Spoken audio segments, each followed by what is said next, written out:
Շիլաչին Երևանի ամենահին թաղամասերից մեկն է։ Սկզբնական շրջանում եղել է ծայրամաս, բայց այժմ կենտրոնի հատվածներից մեկն է։ Այրարատ կինոթատրոնից մինչև Գում, ապա նրա ետնամասը և մի փոքր ավելի ներքև, այդ հատվածն է եղել Շիլաչի։ Թաղամասը նշանավոր է եղել իր արհեստավորներով, եղել են այդտեղ շուկաներ։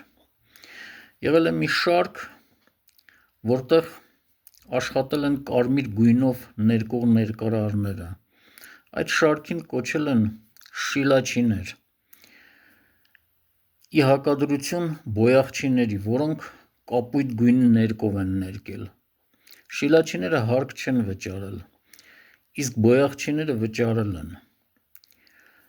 Նրանց արհեստանոցները նույնպես կոչվել են բոյաղչիներ։ Արհեստանոցներում եղել են մեծ կարասներ, կարասների մեջ լցրել են հագուստները, ջուրը ներկը և մեծ փայտով սկսել են խառնել։ Հենց այդ կարասների անունից է առաջացել բոյախանի կարաս արտահայտությունը։ Ժամանակի ընթացքում այդ արհեստը կամաց-կամաց մահացել է։ Թաղամասում մինչև այժմ էլ բավականին շատ արհեստավորներ կան, բայց ներկարարները չդիմանալով մրցակցությանը դուրս մղվեցին և վերացան։ Թաղամասի անունն էլ